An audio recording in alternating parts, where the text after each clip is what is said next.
overachieving surplus elites in the West really value the signal that it represents to other overachieving surplus elites in the West.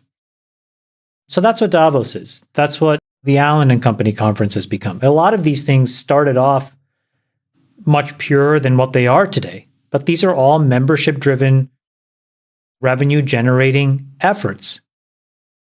In 30 or 40 years, the All-In Summit will probably become that too.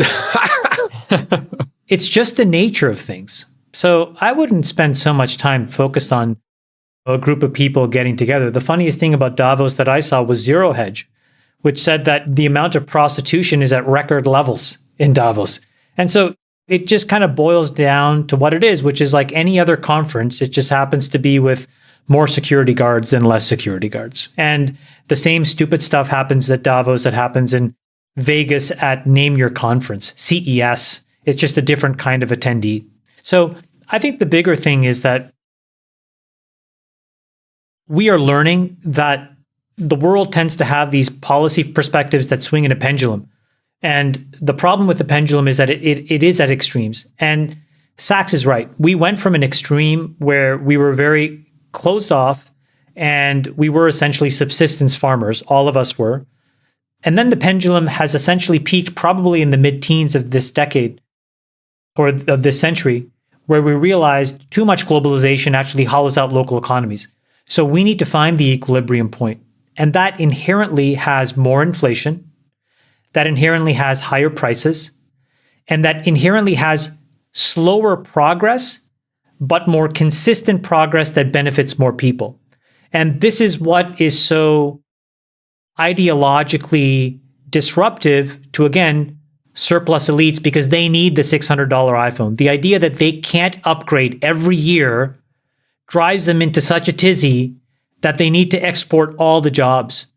Whereas a $1,000 iPhone or a $1,500 iPhone may just mean that your upgrade cycle is 2 years. And just ask yourself, how many times have you upgraded as soon as the phone came out to realize, man, this phone is actually worse than the previous version? And I probably could have just waited. And there's a lot of work that actually goes into building these things to actually make them better. So all you're doing is you're giving up optionality. You're allowing your brothers and sisters to struggle to basically feed the profit motives of one company. That, in hindsight, doesn't need to happen. So there's an equilibrium. And I think that these next few decades will be about finding it. We have decided, it's categorical, that that level of globalization that we have had, this unitary, singular, monocultural way of thinking about things, is over. And David's right. It's because that system has created too many threats to the hegemony that brought us there. JK, and that's a good thing, I think, in general. Yeah. It'll be more prosperity for more people, but it'll be slower, and it will create points of friction that are represented in inflation and higher prices. Right, that's right. I'd rather spend a week with entrepreneurs, or frankly, spend a week with my kids, or spend a week playing poker with my friends. Of course, let's do it. There are like umpteen things that are above the list. So it's kind of like, let them get together. I think it's fine for them to get together. They should do it. I just think that if you're not there, I would not weigh these things so heavily, because it speaks more to your own insecurity than it does to their actual influence. How can we afford not to? With the amount of discontent and the amount of economic strain that people feel, if you want to really quell populism, you're going to have to create economic vibrancy at home. When people are making money and they find purpose, they're less agitated. They're not storming the Capitol. They're not electing fringe candidates. They're not doing domestic terrorism. They're just going to work and building a life, right? We know that. So how can we afford not to? How can we afford not to bring back jobs to the heartland of America? So the reality that I have, and I think a lot of people have, is that this debt to GDP thing is a bit of an intellectual red herring. And the reason is people talk about this thing constantly in these absolute terms with no historical precedent that relates well to our current moment. There is no magic number at which this experiment that's called America fails. So I think that you have to be a little bit more intellectually honest and say that at best it's a relative problem. And it's relative to the countries that have already established dominance, of which there are 8 or 9, and then the emerging economies, and then thinking about what critical things will they bring to the table in 15 or 20 years from now.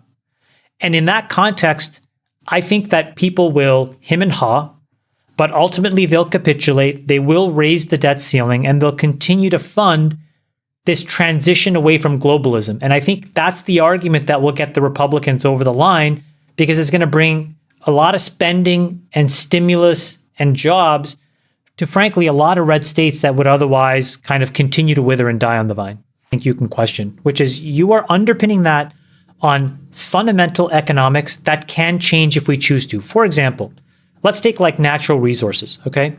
Every time you do a plan, the industry, and I define the industry as every for-profit company and Wall Street and the debt markets, they refuse to underwrite this thing at a higher cost of capital. They use a WACC of 6 or 7 or 8, and they will fight tooth and nail to use the smallest discount rate possible because it allows them to capture more of the profit dollars.